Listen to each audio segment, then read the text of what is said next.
Le jour où elle a signé sa sortie de Percy, il lui restait 430 € de pension et 2 coups de fil à passer avant la nuit. Son Malinois dormait sous le fauteuil roulant, museau contre la roue. Il a relevé la tête sans un bruit quand elle a roulé vers la sortie, et il l'a suivie comme s'il avait deviné bien avant elle que la vie d'après commencerait ce soir-là.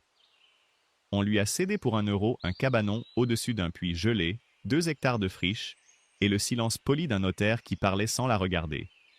Des cailloux et du gel, a soufflé sa belle-mère. C'est bien assez pour elle. Mais sous ces vieux chênes que plus personne ne cultivait, son chien a marqué quelque chose que le hameau taisait depuis 15 ans.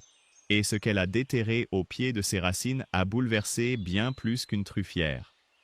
Si vous avez déjà connu ce que c'est de rester droit quand tout vous pousse à plier, ce récit est pour vous. Demeurez jusqu'au dernier mot. Abonnez-vous et confiez-moi en commentaire. Quelle est la seule chose qu'on n'a jamais pu vous arracher? La poussière avait le goût du fer chaud. Elle collait au palais, elle rentrait sous les paupières, elle se mêlait à la sueur qui coulait sous le casque de l'adjudant-chef Adèle Fournier. Sur la piste ocre au nord de Gao, le convoi Barkhane avançait au pas d'homme, 6 véhicules blindés, 80 kilomètres à parcourir avant la tombée du jour. Si ce récit vous accompagne pendant vos travaux, dites-le d'un mot dessous. Cela aide ceux qui aiment les longues histoires à les retrouver. Le silence dans les casques était devenu trop propre, trop lisse. Un silence que les anciens reconnaissent avant que la terre ne s'ouvre. Adèle regardait la nuque du sergent Vidal, assis devant elle. Ils avaient grandi ensemble à Beaune, 2 gamins sur les mêmes vélos, la même rivière, le même serment de 17 ans à la maison de recrutement. À côté de sa botte, Ulysse, Malinois détecteur du groupe, tremblait légèrement du garrot. Le chien ne tremblait jamais. Elle posa la main sur son collier. « Fais gaffe devant !» lâcha-t-elle dans le micro. Le monde bascula avant la fin du mot. L'explosion souleva le MRAP de tête comme une boîte de conserve renversée. Un souffle chaud entra dans les oreilles d'Adèle et y resta. Un sifflement long, unique, tenace. La lumière s'éteignit. Elle entendit crier en français, puis en tamashek, puis plus rien. Elle sentit ses jambes, elle sentit surtout qu'elles n'étaient plus à leur place habituelle sous elle. Vidal. Vidal, bouge la main si tu m'entends. Il bougea la main. Elle rampa. Le bassin refusait.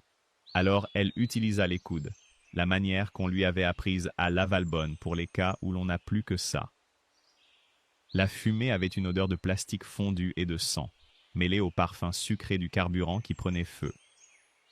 Elle sortit Vidal par le col, puis un caporal dont elle ne voyait pas le visage, puis un troisième dont elle apprendrait plus tard le prénom. 3 hommes, 3 vies. Elle les tira sur la piste comme on tire des sacs de grains, sans y penser, parce qu'elle avait appris à ne pas y penser. Elle allait rentrer chercher le 4e quand la portière blindée bascula. L'os craqua d'un bruit qu'elle n'entendit pas, à cause du sifflement dans ses oreilles. Elle sut que ses jambes étaient perdues, à la manière dont ses hanches ne répondaient plus. Elle resta là, les yeux ouverts, à compter les secondes comme on lui avait appris, pas pour espérer, pour rester présente. 1, 2, 3. À 7, une truffe humide se posa sur sa joue. Ulysse, le chien qui aurait dû suivre le sergent Ferrand, son maître chien. Le sergent Ferrand n'était plus là. Le chien s'assit à côté d'elle, dans les flammes qui montaient, et ne bougea plus.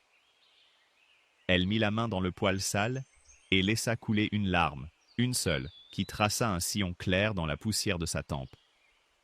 À l'hôpital militaire Percy, à Clamart, elle se réveilla sur un lit trop blanc, un plafond trop bas. Une infirmière disait des mots doux qu'elle refusait d'entendre. « La morphine », souffla la femme. « Non. Il faut, Madame Fournier. Je dois signer. Le chien. » Elle savait déjà, avant même que le médecin militaire ne le lui expose à voix trop calme. L'armée euthanasiait les chiens détecteurs qui avaient perdu leur maître. C'était la règle, propre, nette, administrative. Ulysse avait 7 ans, une balafre au flanc, une truffe qui reconnaissait 5 explosifs différents et un pédigree de cavage militaire qui valait sa vie. Elle refusa la morphine pendant 30 heures pour garder la tête assez claire. Elle rédigea la demande à la main sur une planchette, sur ses genoux, qui ne sentaient plus. Elle exigea la signature d'un colonel qu'elle avait servi à Barken. Ulysse fut sauvé. Elle apprit ensuite qu'elle marcherait plus. Le fauteuil arriva le 12e jour. Elle le regarda longtemps avant d'y monter. Elle ne pleura pas. Elle ne dit rien à Vidal, qui vint la voir avec la main droite bandée et un silence de gars du village. Ils burent un café tiède au distributeur, sous un néon qui bourdonnait. « Tu m'as sorti, » murmura Vidal. « T'aurais fait pareil ?» ?»« Non, » dit-il. « Personne aurait fait pareil. » Il posa sa main gauche sur le bras d'Adèle et la laissa 2 secondes. Puis, il partit, parce qu'il n'était pas de ceux qui traînent. Elle apprit qu'elle avait la médaille militaire. Elle apprit qu'on lui avait retiré la moitié inférieure du corps. Elle apprit à faire pivoter le fauteuil sans grincer sur le linoléum. Elle apprit que la douleur fantôme, la nuit, n'était pas la pire. La pire, c'était le silence quand elle voulait vérifier si Ulysse dormait bien et qu'elle ne pouvait plus se lever pour aller voir. Le 15e jour, l'infirmière tendit une enveloppe. « Madame Fournier, ça vient de Beaune. Papier notarial. Ça a l'air important. » Adèle prit l'enveloppe. Papier crème, épais, en tête de maître Rocher, notaire à Beaune. Elle reconnut l'encre à ses doigts avant même d'ouvrir. Elle lut 3 lignes. 4.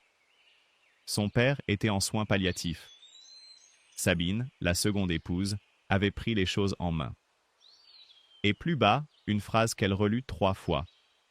La situation à la propriété familiale est plus compliquée que prévu, et il serait bon, Madame Fournier, que vous vous rendiez à Beaune dès que votre état vous le permettra.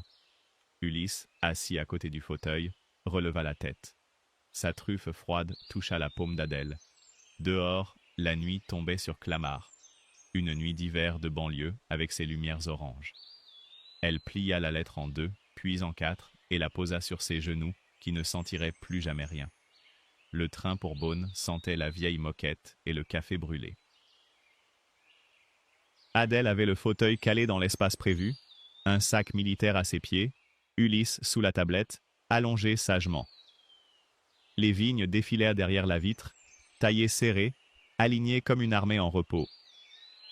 Elle reconnaissait chaque parcelle, chaque muret, chaque petit oratoire de bord de route. Elle avait grandi là. Elle n'y était pas revenue depuis 4 ans. La maison de famille sentait la cire et la maladie. Une odeur particulière de vieille cire d'abeille passait sur du chêne sombre, mêlée aux effluves douceâtres d'un corps qui s'éteint dans une chambre d'à côté.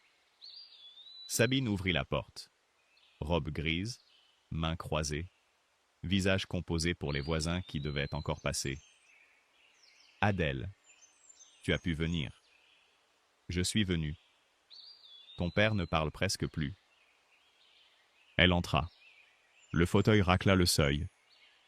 Elle traversa le couloir aux photos jaunies, celle du grand-père en tenue de vigneron, celle de la mère morte trop tôt, celle d'Adèle en treillis à 18 ans, encore accrochée. Elle poussa la porte de la chambre. Son père. Il avait vieilli de 20 ans en 4. Les mains sur le drap étaient en les mêmes, longues, avec la petite cicatrice au pouce d'une taille ratée en 1998. Il tourna les yeux vers elle. Il chercha longtemps. La petite, c'est la petite qui rentre. Il ne dit pas Adèle. Il dit la petite, comme quand elle avait 6 ans et qu'il l'emmenait dans la cave la première fois. Elle serra la main. Elle ne dit rien. Ulysse mit la tête sur le lit, et le vieil homme sourit avec une joue. Une brève image passa. Elle avait 7 ans. Le père la soulevait sur le bord d'un tonneau ouvert. L'odeur du pinot noir montait de la barrique. Il lui disait « Goûte, Adèle, mais crache. Et un jour, tout ceci sera à toi et à ta sœur Margot. » Le tamashek du chauffeur touareg lui revint par-dessus, sans raison, et disparut. Elle sortit de la chambre en s'accrochant au montant du fauteuil. Sabine était dans la cuisine avec Thibaut, le fils, 29 ans, mou, qui détourna les yeux dès qu'elle entra. Il ne durera pas la semaine, dit Sabine. Le bureau. Il y a un bureau, avec les papiers du domaine. Il est verrouillé, Adèle. Ton père l'a fait fermer lui-même. Nous ouvrirons chez le notaire. Adèle regarda Thibaut. Thibaut regarda ses chaussures. Elle comprit à cet instant, sans preuve, sans mots, à la manière dont un chien détecteur comprend une odeur avant même d'avoir marqué qu'il y avait quelque chose de pourri sous le vernis de cette maison. Son père mourut 3 jours plus tard, à l'aube, sans qu'elle ait pu lui reparler. L'enterrement fut expédié en un après-midi, sous une pluie fine qui faisait briller les tuiles du cimetière. Beaucoup de voisins vinrent. Peu regardèrent Adèle en face. Sabine pleurait à hauteur mesurée. Thibaut portait la couronne. Margot, la cadette, la sœur d'Adèle par le père, restait 2 mètres derrière tout le monde, un visage fermé qu'Adèle ne parvenait pas à lire. Le lendemain, chez Maître Rocher, dans une étude qui sentait l'encaustique et le vieux papier, le notaire toussa dans son poing avant d'ouvrir la chemise.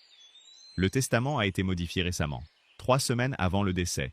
C'est un document en bonne et due forme, signé devant 2 témoins. Adèle sentit son dos droit dans le fauteuil. « Lisez, dit-elle. » Rocher lut. La grande maison à Sabine, la cave à Sabine et Thibaut. Les vignes de Saint-Romain à Sabine. Les vignes de Pomard à Thibaut. Le carré de Meursault, promis depuis toujours à Adèle, réattribué à Margot. Et une clause en fin de document, que le notaire lut d'une voix qu'il essaya de rendre neutre. La légataire Adèle Fournier est exclue de la succession sur les biens immobiliers pour instabilité psychologique liée au service militaire, attestée par expertise et par témoignage familial. Adèle ne bougea pas un muscle. Elle regarda Sabine, qui ne la regarda pas. Elle regarda Thibaut, qui ne la regarda pas. Elle regarda Margot. Margot avait les yeux baissés et les mains serrées entre les genoux. « Le témoignage familial, dit Adèle. De qui ? Maître Rocher toussa encore. De votre sœur, madame. Margot Fournier a signé une attestation devant témoin. Margot ferma les yeux. Adèle sortit de l'étude sans un mot. Elle roula le fauteuil sur les pavés jusqu'à la voiture de location. Il pleuvait toujours. Sabine ouvrit la portière de sa berline pour Margot. Margot y monta sans lever la tête. Adèle croisa son regard, une demi-seconde, à travers la vitre qui remontait. Il y avait dans ses yeux quelque chose que la colère l'empêcha de nommer. Elle nota. Elle range. Elle chargea Ulysse dans la voiture, elle claqua la portière et elle partit vers rien. Il y a des hivers qui n'ont pas de nom. Adèle en traversa 2. Chambre d'hôtel à Dijon, à 40 € la nuit, où la moquette pue le tabac froid et où le radiateur émet un cliquetis à 3 heures du matin. Foyer de la Sonacotra à Lyon, chambre 214, 2e étage, où le voisin tousse toute la nuit et où Ulysse dort en boule contre la porte pour surveiller. Pension militaire qui rentre chaque mois et qui repart aussitôt, avalée par les honoraires de l'avocat en appel, puis du second, puis du 3e. Elle avait attaqué le testament. Elle avait perdu en première instance. Elle avait perdu en appel. Elle avait laissé tomber la cassation faute d'argent. Ulysse maigrit avec elle. Elle achetait des croquettes à l'entrée de gamme et se privait de repas pour qu'il en ait 2. Il ne s'en plaignait pas. Il posait la tête sur son genou, il regardait la fenêtre, il attendait. Un soir de novembre, à Lyon-Pardieu, elle traversait un parking souterrain pour rejoindre un bureau d'aide aux vétérans. Un néon grésillait au bout de l'allée, un cliquetis rapide, aigu, régulier. Le bruit exact du moteur qui prenait feu près du MRAP. Le monde bascula. Elle se retrouva à 4 appuis, épaules basses, couteau tiré, dos au pilier, hurlant des ordres en tamashek à une équipe qui n'existait plus. Un livreur passait, un carton dans les bras. Il s'immobilisa, blême. Il n'avait rien fait. Il n'avait rien vu venir. Adèle vit ses propres mains trembler autour du manche. Elle ne parvenait pas à s'arrêter. Ulysse s'interposa. Il ne grogna pas. Il vint entre le livreur et elle, se colla contre sa poitrine, souffla dans son cou 1 fois, 2 fois, lourd et chaud. Une technique qu'il avait apprise avec l'ancien maître chien, pour ancrer un homme en crise, une pression du corps qui rappelle le poids du monde présent. Adèle desserra les doigts. Le couteau tomba sur le béton. Le livreur murmura « Pardon, madame », et fila.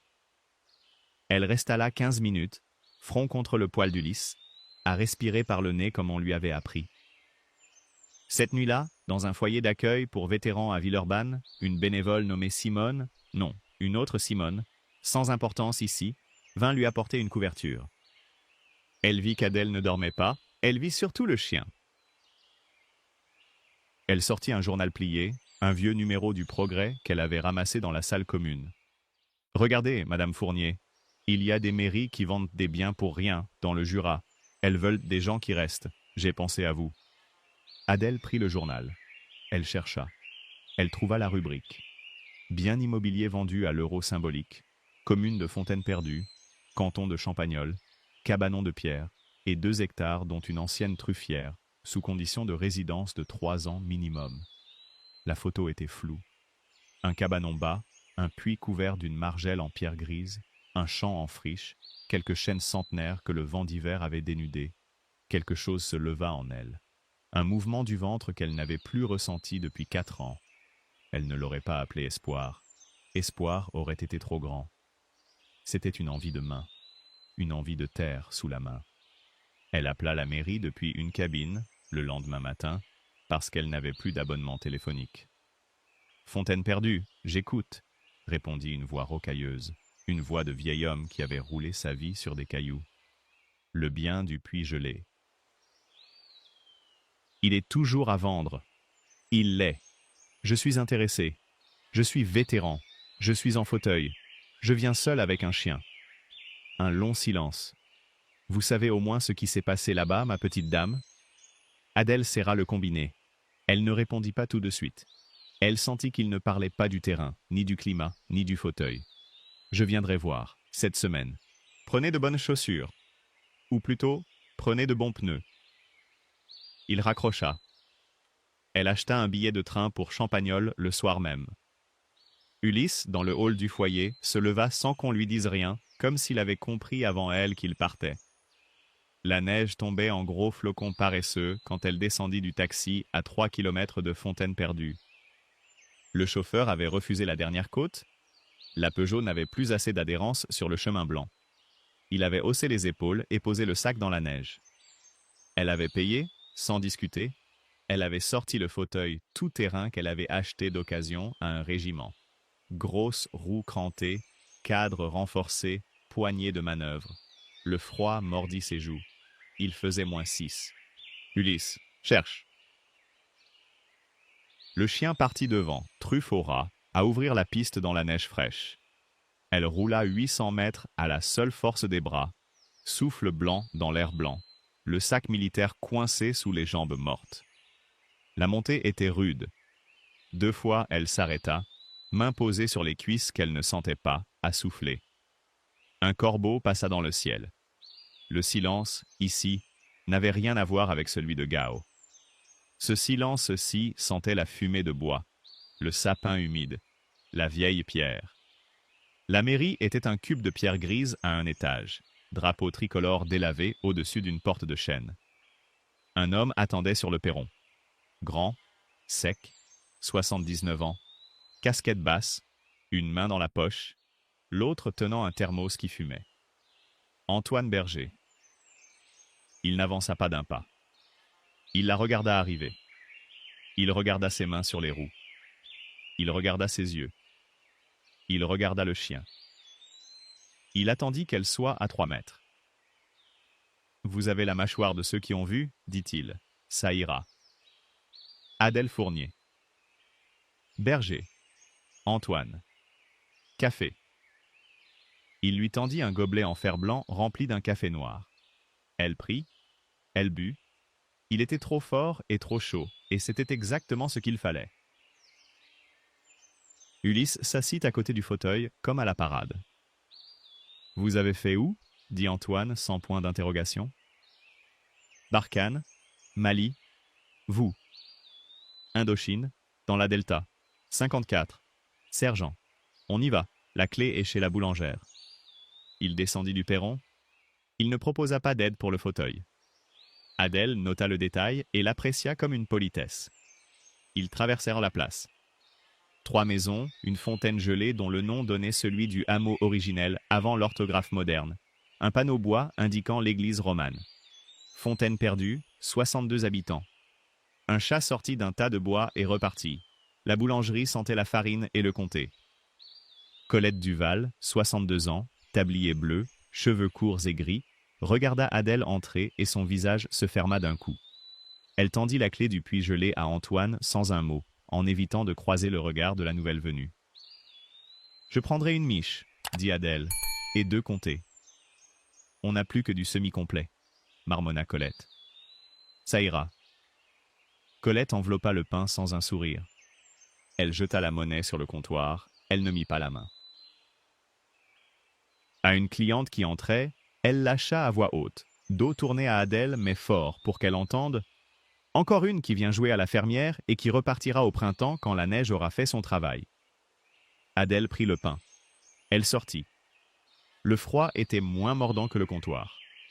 Antoine, sur le trottoir, n'avait rien entendu, ou fit comme si. Un homme les rejoignit sur la place, qui traversait avec un fagot de bois sec sur l'épaule. Grand, maigre, plus de 75 ans, les mains crochues d'arthrite mais encore capable. Léon Chevalier.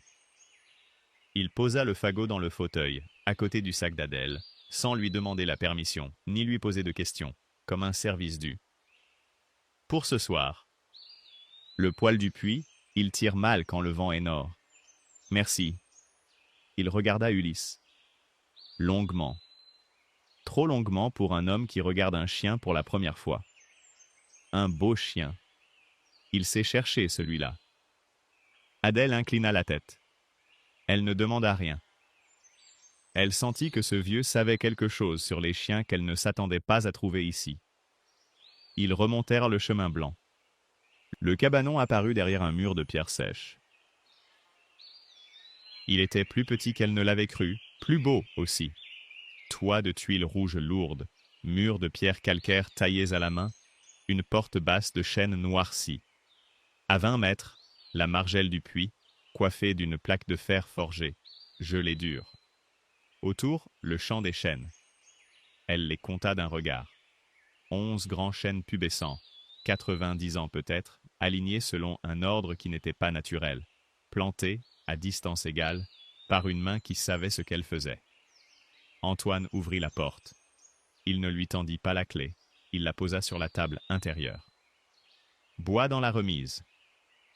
Eau au puits, ne buvez pas sans faire bouillir jusqu'à ce qu'on vérifie. Voisin à 400 mètres. Téléphone dans l'entrée, il marche. Si vous avez un souci, la nuit, vous décrochez et vous dites « Berger, ça suffit. » Compris? Et il hésita une seconde, chose rare chez lui. Elle le sentit.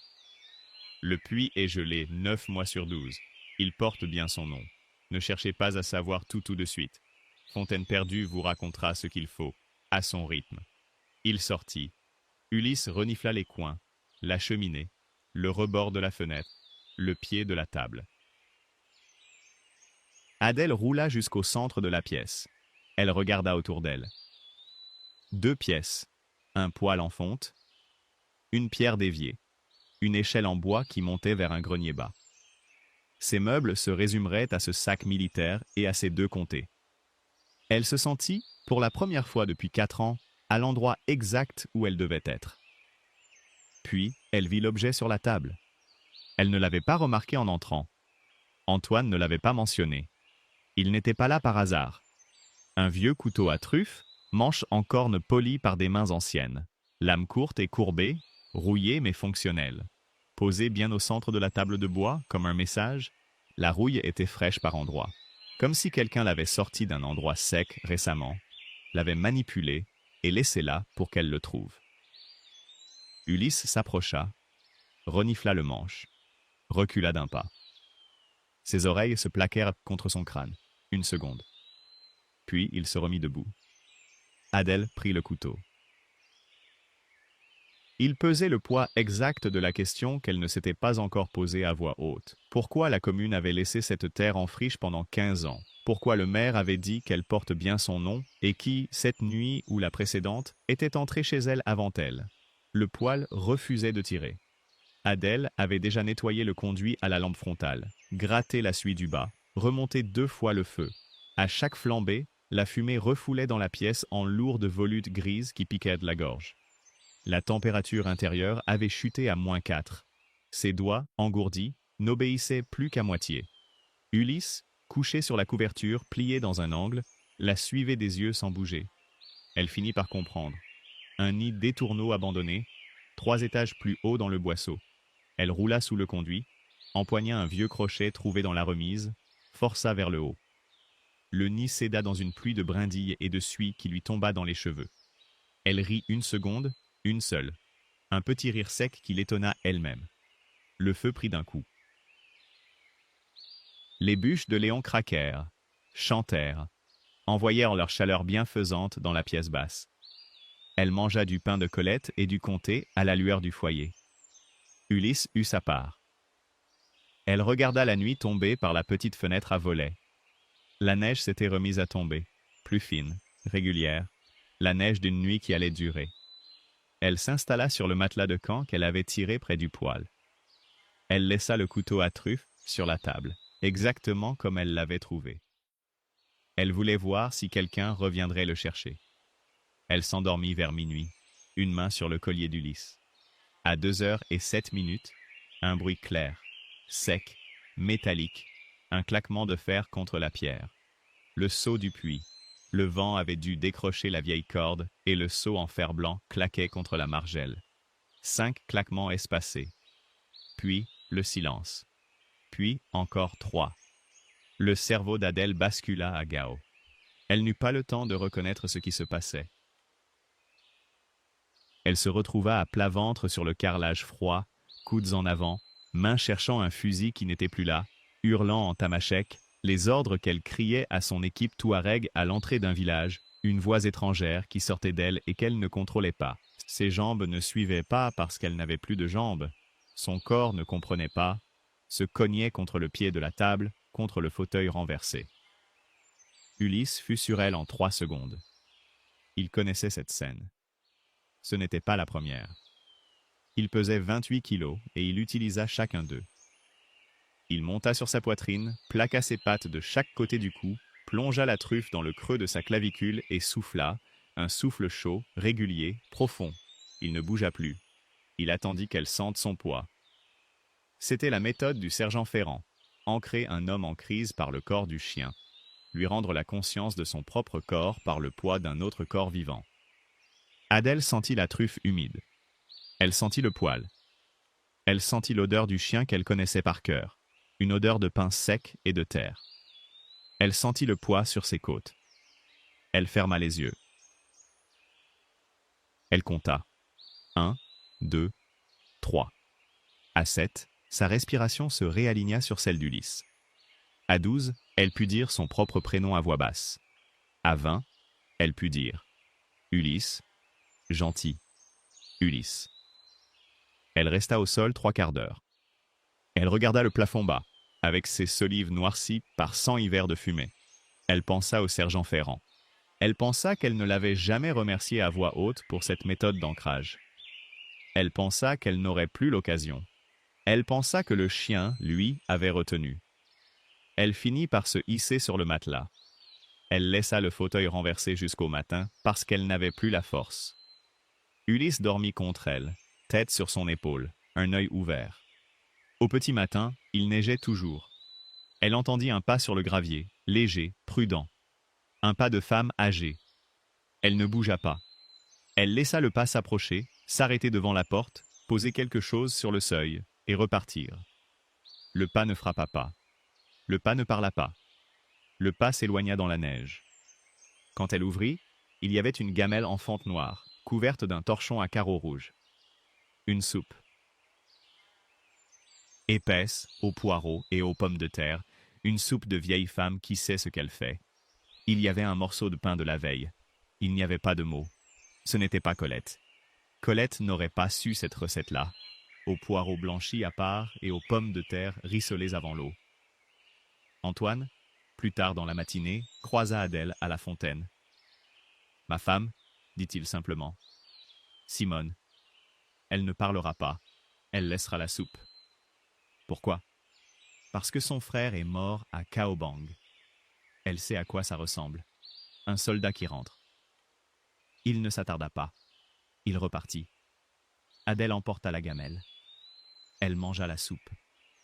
Elle pleura sans savoir pourquoi, sans que ses épaules bougent, 2 larmes qui tombèrent dans le bouillon et qu'elle mangea aussi. Simone Berger laissa une soupe sur le seuil chaque matin, pendant 3 semaines. Adèle rendait la gamelle propre chaque soir sur la même marche. Elles ne s'adressèrent pas la parole une seule fois. L'après-midi, elle sortit dégager la neige autour du puits. Elle voulait vérifier la corde du seau, s'assurer qu'aucun autre claquement ne la surprendrait la nuit prochaine. Ulysse la suivait, remuant la queue basse, content d'être dehors. À 10 mètres de la margelle, il s'immobilisa. Truffe au ras du sol. Queue tendue à l'horizontale. Museau pointé vers un carré de neige que rien ne distinguait, sinon un léger relief. Adèle connaissait cette posture. Elle l'avait vue 60 fois à Gao, avant chaque IED trouvé, avant chaque cache d'armes marquée. C'était la posture du marquage. Le chien avait senti quelque chose sous la terre. Ulysse, laisse. Il obéit. Il recula d'un pas. Mais ses oreilles restaient droites. Adèle roula jusqu'à lui, prit une branche de noisetier trouvée dans la neige. Gratta doucement. La terre, sous la neige fraîche, était molle. Elle sentit son cœur battre. Elle chassa la pensée. C'était janvier, on ne trouvait pas de truffes en janvier. Enfin, si, on en trouvait. Mais elle ne le savait pas encore. Elle savait juste que son chien avait marqué. Elle regarda Ulysse. Ulysse la regardait. Il attendait l'ordre suivant. Le dégel arriva fin mars par une pluie de 3 jours qui creusa la neige, révéla les cailloux blancs, réveilla l'odeur de la terre. Ce parfum d'humus et de mousse mouillée montait de partout, du champ, des murs, des tuiles. Fontaine perdue respirait pour la première fois depuis 4 mois. Ulysse revenait chaque matin au même endroit. Un chêne blanc, un peu plus gros que les autres, à 50 mètres du cabanon. Il grattait aux pieds, obsessionnellement, les coussinets bientôt à vif. Adèle l'appelait, il venait, mais il retournait dès qu'elle regardait ailleurs. Elle finit par prendre une bêche. Elle n'avait pas creusé depuis les tranchées d'entraînement de la Valbonne. Elle se cala en bas du fauteuil, un genou artificiel calé sur un tas de gravier, un exercice technique qu'elle avait mis 6 mois à mettre au point pour pouvoir travailler bas. Elle creusa à la main, doucement, sur 5 centimètres seulement, parce qu'Ulysse grognait à chaque coup trop profond. Elle vit d'abord une veine blanche dans du noir. Elle dégagea la terre. Elle sortit un objet gros comme un œuf de canard, noir, rugueux, veiné de blanc dessous, tiède à sa paume. Elle le porta à son nez. L'odeur. L'odeur d'humus, de noisettes grillées, de foin coupé, de terre profonde, d'un plat mijoté dans une casserole de fonte, d'un après-midi d'automne dans une cuisine d'autrefois. Elle vit sa grand-mère, debout devant un fourneau en 1994. Elle râpait une truffe noire sur un œuf. Elle disait « Adèle, viens sentir, c'est le parfum de chez nous ». Adèle Fournier, adjudant-chef, décoré de la médaille militaire, qui n'avait pleuré qu'une fois en 10 ans, sur une piste ocre du Nord Mali, pleura la seconde fois au pied d'un chêne blanc, en tenant dans sa paume droite un tubercule noir. Ce n'était pas de tristesse, c'était quelque chose de plus vieux qui remontait. Ulysse s'assit à côté d'elle. Il attendit. Il avait fait son travail. Elle rangea la truffe dans un torchon propre. Elle roula jusqu'au village, chemin blanc, main sale de terre, les cheveux emmêlés. Elle frappa chez Léon Chevalier. Elle ne l'avait vu que 3 fois depuis janvier. Au marché, à l'église un dimanche, sur la place quand il venait chercher son journal. Il ouvrit avec ses doigts crochus. Il eut l'air de comprendre avant même qu'elle parle. Entrez. Sa maison sentait le tabac gris et le vieux bouquin. Il y avait sur la table de la cuisine un livre broché ouvert sur un chapitre intitulé « La mycorhize ». Adèle posa le torchon. Léon défit le nœud. Il regarda longuement, sans toucher. Puis il prit avec 2 doigts, la souleva, ferma les yeux, respira profondément. Il resta ainsi 30 secondes. Il rouvrit les yeux.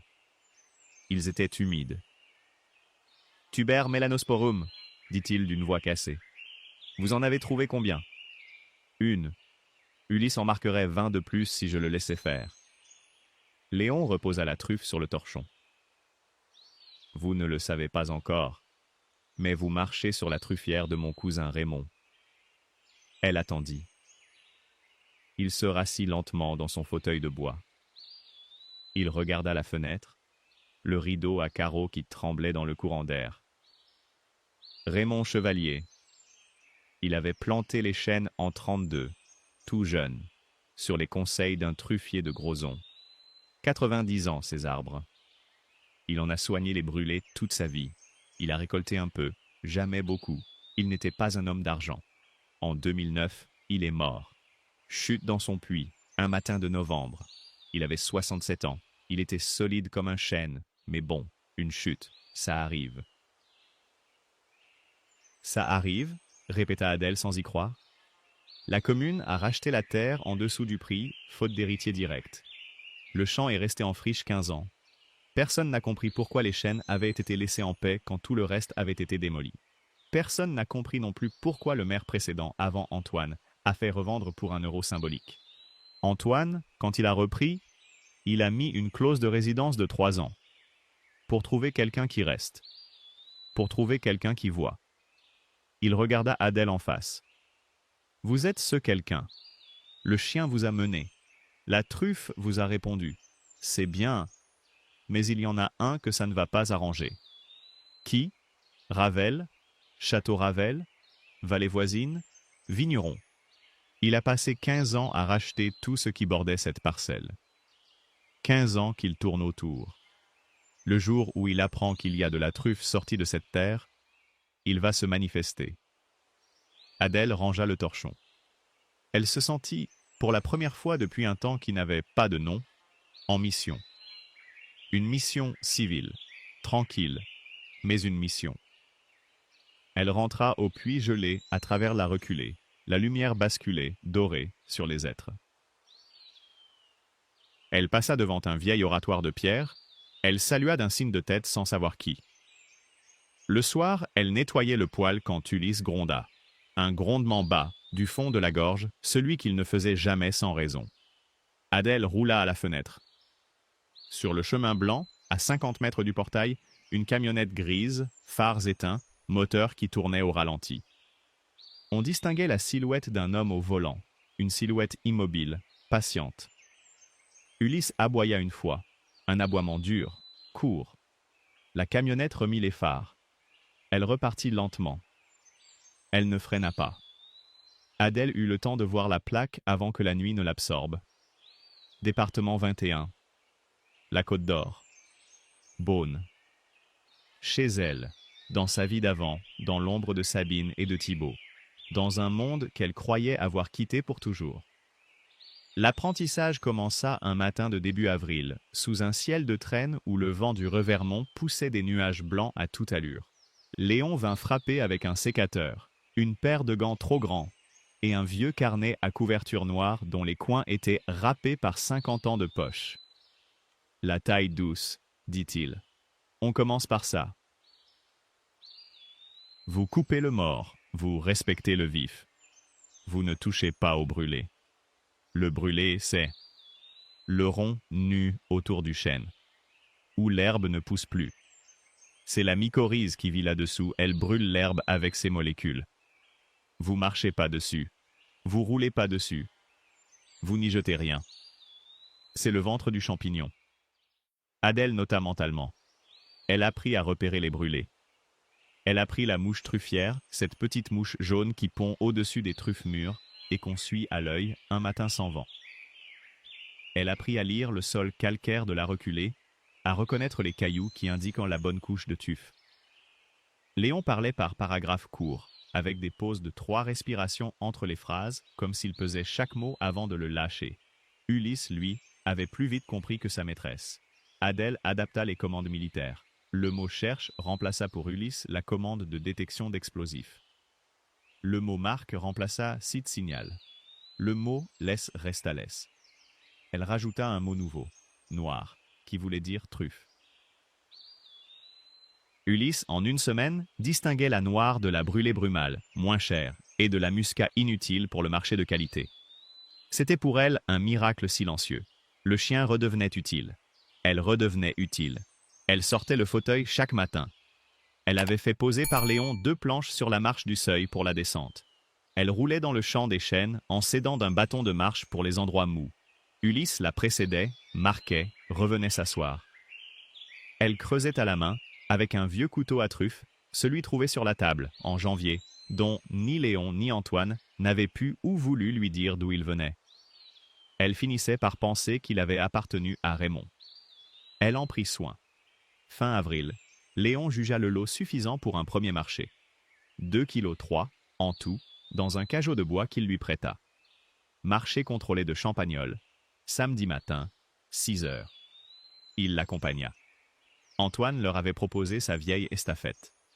Le trajet fut lent, le moteur toussait à chaque côte. Le marché sentait la sciure et le café brûlé. Sous le hall couvert, une trentaine de trufficulteurs alignaient leurs paniers sur des tables en tréteaux.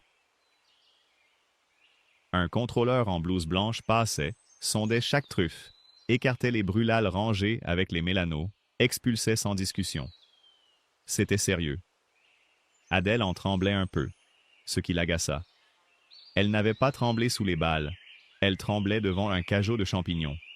Un canut lyonnais, c'est ainsi qu'il se présenta, veste beige et lunettes, la repéra à la 3e table. Il fouilla, il renifla, il prit 3 truffes moyennes, 340 grammes, prix.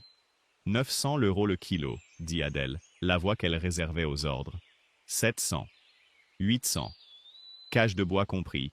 Il paya en espèces, 8 billets et 2 pièces. Il rangea dans un sac isotherme. Il partit en la saluant du chapeau. Elle eut l'impression d'avoir gagné un patient sur une table d'opération. Léon, à côté, ne sourit pas mais eut au coin de l'œil quelque chose qui ressemblait à une fierté. Un homme s'approcha ensuite. Costume sombre, main fine, 55 ans, tablier de cuisinier plié sur le bras. Chef du champ, restaurant à Poligny, 1 étoile. J'aime beaucoup ce que vous faites. Prenez ma carte. Si vous avez du volume à la prochaine récolte, appelez-moi le mercredi entre 11 et midi. Adèle prit la carte. Elle la glissa dans la poche intérieure de sa veste, à côté du couteau à truffe. Sur le trajet du retour, ils s'arrêtèrent à Poligny pour boire un café. Elle regarda la place, la fontaine, les vieilles pierres calcaires du clocher. Léon lui dit sans la regarder, « Ça a bon goût, hein, redevenir quelqu'un ?» Elle ne répondit pas. Elle reposa la tasse. Ce fut suffisant. De retour à Fontaine-Perdue en fin de matinée, elle croisa Colette sur la place. La boulangère fermait sa boutique pour la pause. Elle regarda passer Adèle sans lever la main. Puis, alors que l'estafette tournait, elle fit 3 pas rapides et posa la main sur la roue arrière du fauteuil quand Adèle en descendit. Elle ne serra pas. Elle toucha. Elle regarda le sol. « Passez demain avant l'aube. Je vous garderai du pain de la fournée. »« Merci, Colette. »« C'est pas cadeau.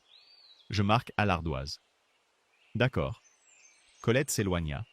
Adèle regarda son dos rond disparaître dans la ruelle. Elle sut à cet instant qu'un mur venait de fissurer. Un premier mur, pas le principal, mais un mur. Le soir même, Antoine passa au puits gelé.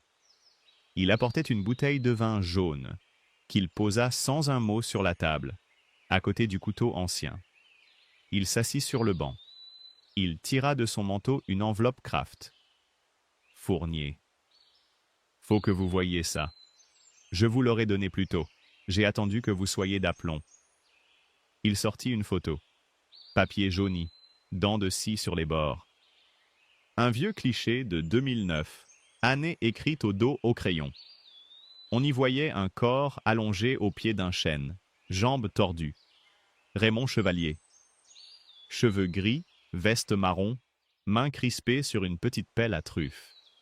Et à l'arrière-plan, flou mais reconnaissable, un homme jeune, veste en cuir, sourcils épais, appuyé contre une camionnette.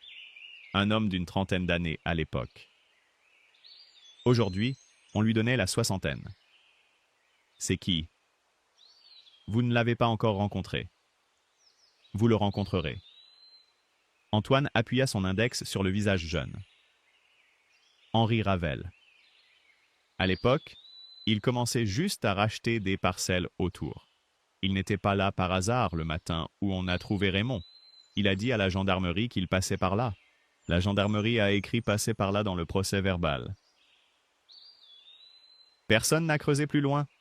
Ravel a payé un pot de terre à la mère de Raymond, il a fait envoyer des fleurs, il a joué le voisin correct. Vous soupçonnez?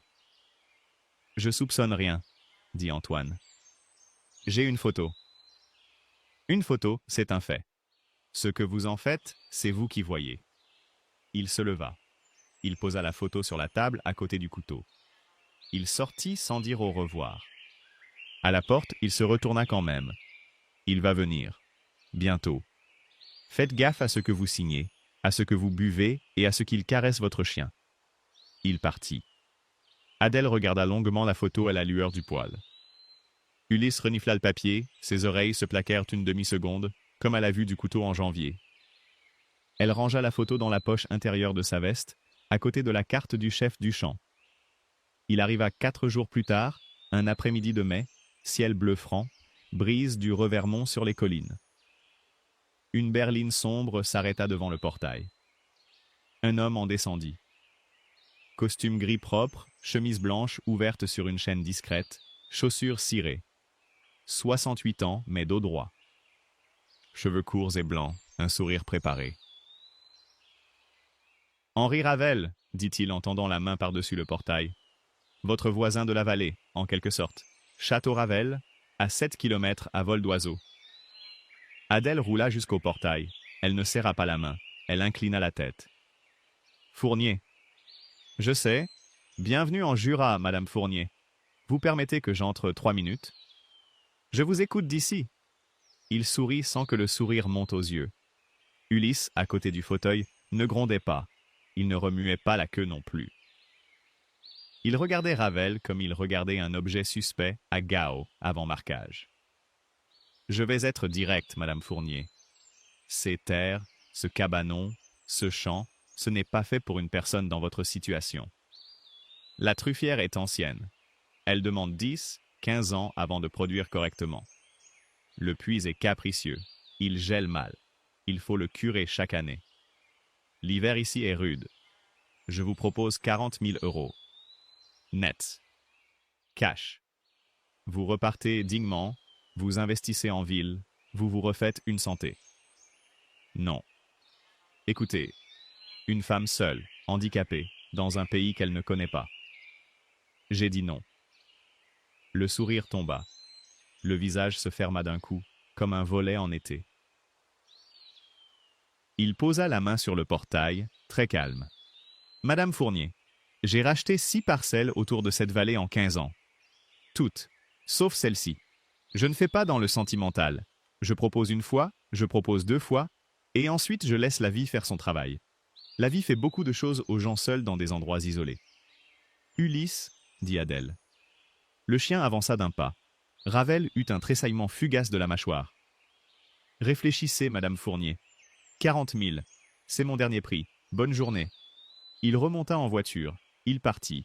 Adèle nota que la berline avait des plaques du Doubs, pas de Beaune. Ravel avait donc une voiture pour chaque territoire. Elle rangea l'information à côté de la photo, du couteau et de la camionnette grise du 21. La nuit suivante, elle dormit mal. Ulysse aussi.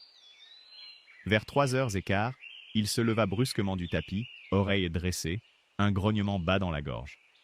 Adèle se redressa d'un coup sur le matelas. Elle entendit, à 15 mètres du cabanon, un bruit qu'elle mit 3 secondes à identifier. Un moteur de temps, puis un cliquetis, puis une lame. Une tronçonneuse, à vitesse basse, qu'on venait de démarrer et qu'on faisait tourner discrètement. « Vas-y » souffla-t-elle. « Cherche !» Ulysse fila. Adèle roula jusqu'à la porte. Elle empoigna la lampe frontale, la vieille torche militaire qu'elle avait gardée du Mali et un sifflet accroché à la porte. Elle sortit sur les planches. La nuit était claire, lune presque pleine, une nuit où on voit sans lampe si on laisse les yeux s'habituer.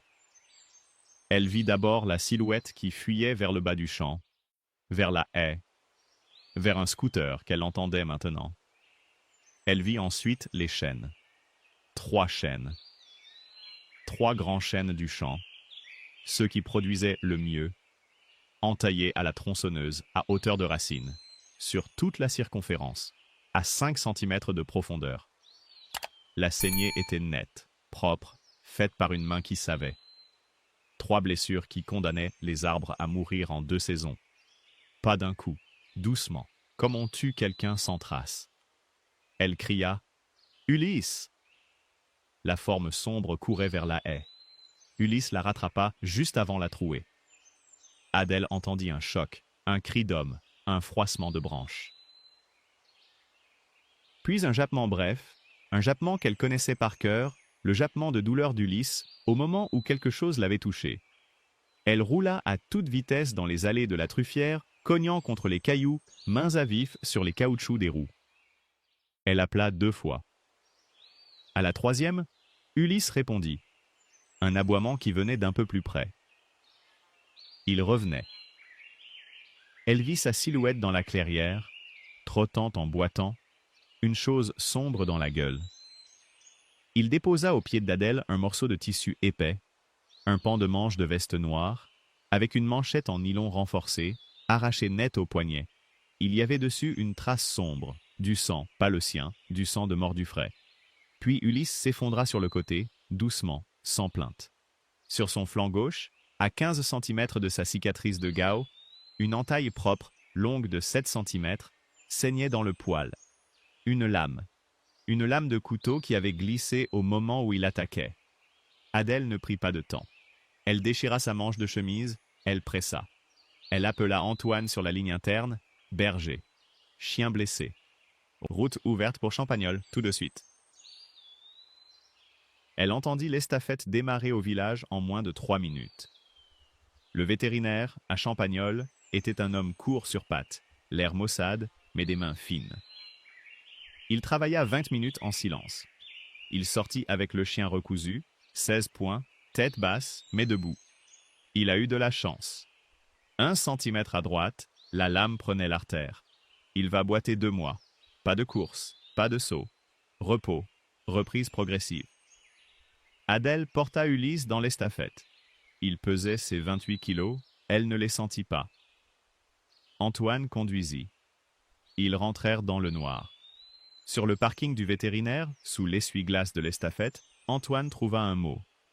Un morceau de papier blanc, plié en 4, écrit à la main en majuscules épaisses. Le prochain qui saigne, ce sera vous. Partez. Antoine plia le mot. Il regarda Adèle. Il ne dit rien pendant 2 kilomètres. Puis, dans le noir de la cabine, « Vous restez ?»« Je reste. » Il hocha la tête. Adèle regarda dehors. La brise du Revermont ne soufflait plus. Sur ses genoux, la tête d'Ulysse pesait chaud, régulière, vivante. Le dimanche de mai fut celui de la fête du village. Comme chaque année à Fontaine-Perdue, la mairie avait sorti les tréteaux devant l'église, planté 3 guirlandes en tissu passé, préparé une grande soupe de printemps, une tarte aux orties, du fromage. Les enfants du hameau et des 3 hameaux voisins jouaient sur la place. 15 en tout peut-être. Une petite fanfare de Poligny, 4 musiciens, jouaient des marches passées. Adèle assistait de loin, sous la tonnelle. Ulysse à ses pieds, encore raide de sa blessure, 16 points cachés sous le poil rasé. Vers 2h30, un enfant vomit sur le pavé. 5 ans, robe rose, les mains sur le ventre. Sa mère cria. Puis un deuxième s'affaissa. Un garçon plus grand, 7 ans. Puis un troisième. En 3 minutes, 4 enfants étaient à terre. 2 convulsaient. La fanfare s'arrêta net. Un cri monta. Adèle sentit le monde ralentir. Ce n'était pas un flash, pas un flashback. C'était le contraire. C'était la mise en veille de la peur, la clarté administrative du triage. Un mode qu'elle n'avait pas activé depuis Gao et qui monta d'un coup, comme si son cerveau avait retenu la commande à froid pendant 5 ans. Antoine. Salle des fêtes. Ouverte. Maintenant, 5 tables. Les mères, calmes. Colette, eau chaude. Doc Morel, en route. Vidéosurveillance de la fontaine communale, tout de suite. Antoine ne posa pas de questions. Il agit. La salle des fêtes fut ouverte en 90 secondes. Le docteur Sylvain Morel, 55 ans, sa trousse à la main, arriva en Renault Kangoo depuis la route de Poligny. Il vit Adèle installer les 5 enfants en position latérale de sécurité, chacun sur une nappe pliée, en 3 lignes selon la gravité. Il vit qu'elle avait déjà pris le pouls, compté les respirations, contrôlé les pupilles. Vous êtes adjudant-chef Fournier, médecin de combat, Barkhane, 2015 à 2019. Vous êtes le référent. Je suis votre bras. D'accord. Il ne posa pas d'autres questions. Il commença à intuber le plus grave, un garçon de 6 ans, cyanose légère. Adèle prit en charge les autres. Elle demanda à Antoine des cuillères, du bicarbonate de la pharmacie, de l'eau distillée, du sucre, du sel. Colette Duval apparut avec de l'eau chaude et une pile de linge. Elle vit son petit-fils dans la 2e ligne. Elle vit l'inhalateur vide à côté. Elle ne bougea plus, statue à la porte de la cuisine. Colette, ici, tenez-lui la main. Parlez-lui, il vous entend. Colette obéit sans un mot. Elle s'agenouilla, elle prit la main du petit, elle parla d'un ton bas, ferme, la voix qu'elle utilisait pour rentrer les brebis quand elle avait 20 ans à Cernier-Beau. Morel se retourna vers Adèle après avoir sécurisé le premier enfant. Le tableau. Vomissements, convulsions, tachycardie, hypotension, acidose évidente. Vous voyez quoi, Fournier? Éthylène glycol, l'antigel. Ils l'ont bu il y a peut-être 40 minutes. Comment vous savez? L'haleine, sucré, trop sucré pour du fructose, et le fond de gorge est légèrement œdématié. Morel resta 3 secondes. L'eau. Ils ont bu de l'eau du robinet à la buvette. La fontaine communale a été empoisonnée. Adèle avait déjà pensé. Elle avait déjà fait ranger la citerne. Elle avait déjà envoyé Léon fermer la vanne du réservoir en haut du hameau. Il ne restait à traiter que ceux qui avaient en bu. Le SAMU arrivait de Lons-le-Saunier. 40 minutes. Il fallait tenir. Le petit-fils de Colette décompensa à 3h10. Asthmatique connu, il glissa dans un bronchospasme sévère, respiration sifflante puis silencieuse. Adèle l'entendit avant Morel. Elle se rapprocha. 2 minutes. Morel intuba.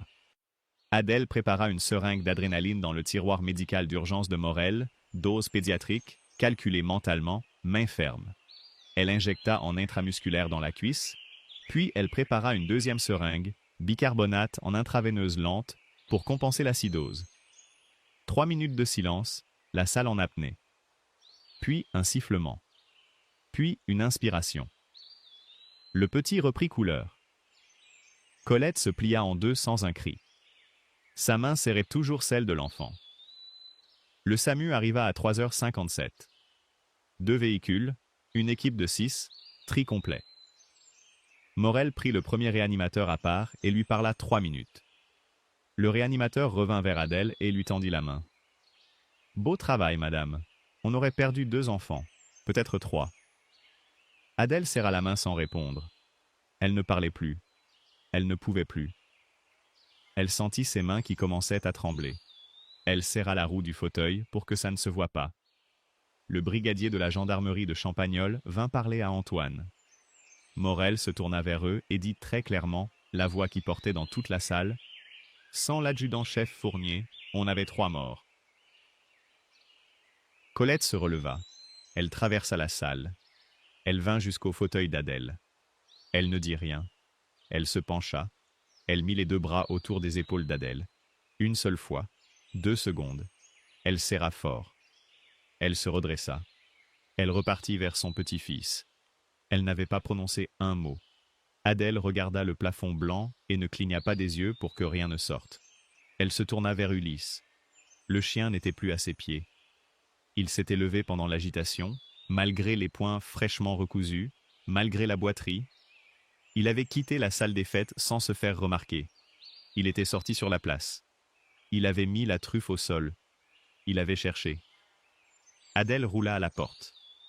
Elle vit Ulysse à 50 mètres, sur le chemin qui descendait au lavoir. Il ne courait pas. Il marchait, museau au ras, queue tendue, la posture exacte du marquage. Il suivait une odeur. Elle sut immédiatement laquelle. la même que sur le morceau de manche noire, le sang de la main du saboteur, la même que Ravel avait dû laisser lorsqu'il était venu, 2 fois à présent, dans le champ. Ulysse ne s'arrêtait pas. Il ne s'arrêterait plus tant qu'il n'aurait pas trouvé. Antoine. Le chien a marqué. Il travaille. Les gendarmes le suivent, pas l'inverse. Antoine hocha la tête. Il alla chercher le brigadier. Il montra Ulysse qui descendait vers le lavoir. Le brigadier, un jeune capitaine venu en renfort, comprit à demi-mot. 2 hommes de la gendarmerie prirent la piste, 100 mètres derrière le chien, sans le presser. Ulysse ne fit pas d'aller-retour. Il traversa le lavoir, il monta le talus opposé, il coupa à travers un pré de fauche, il obliqua vers un chemin creux que personne n'empruntait plus.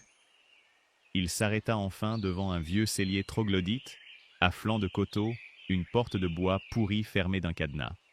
Il s'assit. Il aboya 2 fois. Ferme, court, marquage définitif. Adèle vit tout cela plus tard, sur le rapport du capitaine. À l'intérieur du cellier, les gendarmes trouvèrent 3 bidons d'antigel entamés, une tronçonneuse aux dents pleines de sève de chêne, une paire de gants noirs, une veste noire à laquelle manquait une manche droite, et surtout un vieux carnet à couverture rigide, écriture penchée, calé sur une étagère. Le carnet était daté de 2009. Il tenait le journal de bord des allées et venues d'Henri Ravel au Champ des Chênes, du gué à la lisière du bois, du rendez-vous fixé à Raymond Chevalier le matin de novembre, où on l'avait trouvé au fond de son propre puits. Il n'y avait pas de confession écrite, mais il y avait des dates, des heures, des croquis et une note laconique. R n'a rien vu venir. On peut prendre la parcelle. Adèle apprit tout cela au petit matin. Elle n'était pas rentrée dormir. Elle était restée à la salle des fêtes, à surveiller les enfants avec Morel, jusqu'à ce que le dernier soit stabilisé pour le transport. Colette n'avait pas quitté la main de son petit-fils. Simone Berger, la femme d'Antoine, était venue à 4 heures du matin, sans un mot, avec un plat de tarte aux orties. Elle avait posé le plat, elle avait embrassé Adèle sur le front, le premier geste de tendresse depuis 4 ans, et elle était repartie.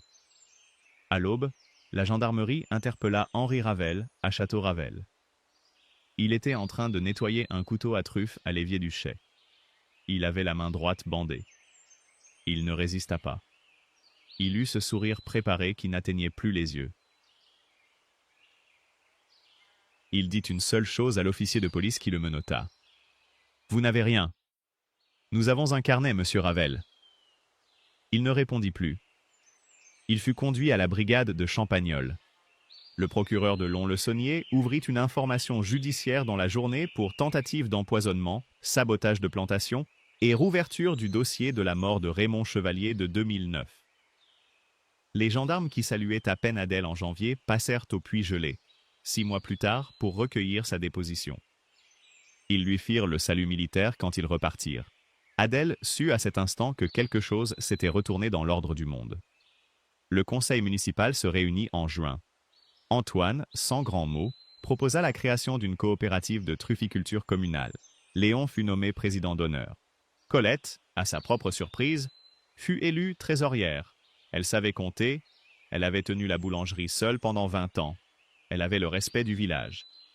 Adèle fut nommée chef d'exploitation. Elle refusa un salaire au premier vote. Elle demanda un contrat d'usufruit sur la parcelle et un pourcentage sur les ventes qui alimenterait aussi un fonds pour les malades et les vieux du hameau. Le chef Duchamp, de Poligny, envoya une commande ferme pour la saison à venir, 8 kilos garantis. Un autre chef, de Lyon celui-là, 5 kilos. Un troisième, de Beaune. Adèle sourit sans joie quand elle vit l'adresse, 2 kilos. Elle accepta. Elle prit soin de bien mentionner sur la facture coopérative le puits gelé, fontaine perdue, Jura. En juillet, elle reçut à l'aube un appel de son ancien ami, le sergent Vidal.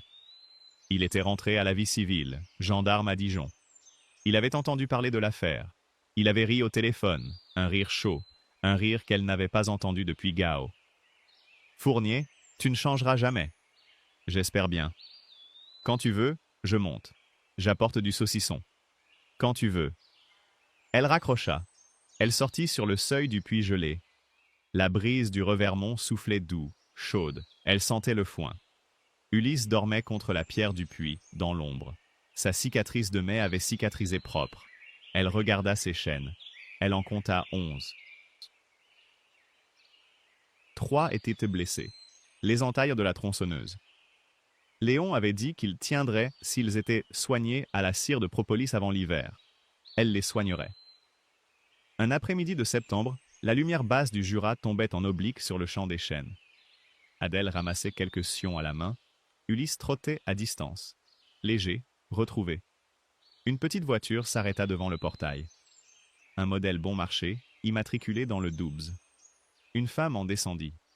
Cheveux courts, veste beige, pas de valise, pas de sac. Une chemise en carton sous le bras. Margot. Elle avait maigri. Elle avait des cernes qu'Adèle ne lui avait jamais vues. Elle s'arrêta devant le portail. Elle ne demanda pas à entrer. « Adèle, est-ce que tu peux m'écouter 5 minutes? Après, je repars, si tu veux. » Adèle roula jusqu'au portail. Elle ne l'ouvrit pas tout de suite. « Parle. » Margot ouvrit la chemise. Il y avait dedans des lettres, des relevés bancaires, un enregistrement audio sur clé USB, une plainte pénale à jour. Elle avait tout apporté. Sabine m'a menacé pendant 6 mois avant l'audience.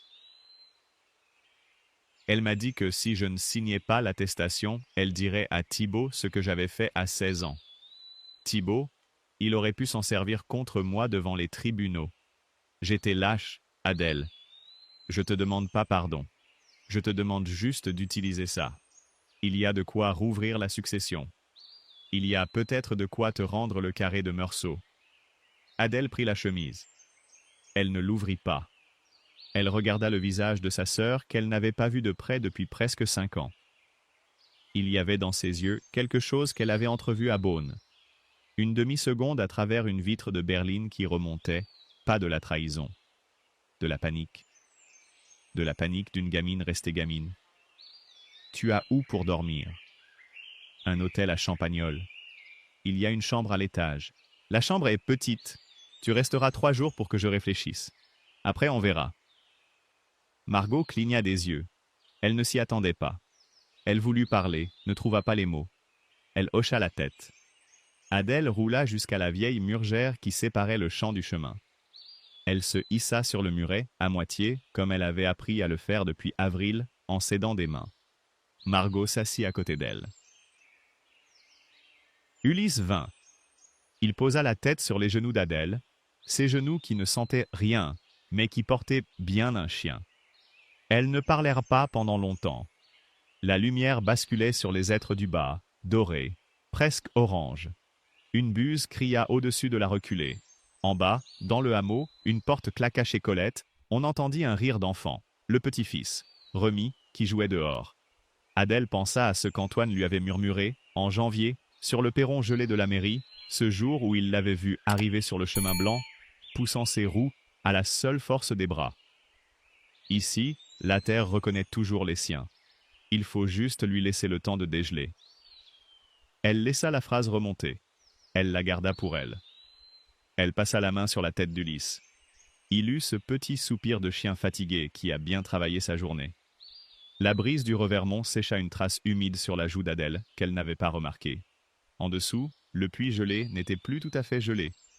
Il coulait, un peu, à travers la fente de la margelle, un filet ténu qu'on entendait à peine, régulier, patient, vivant.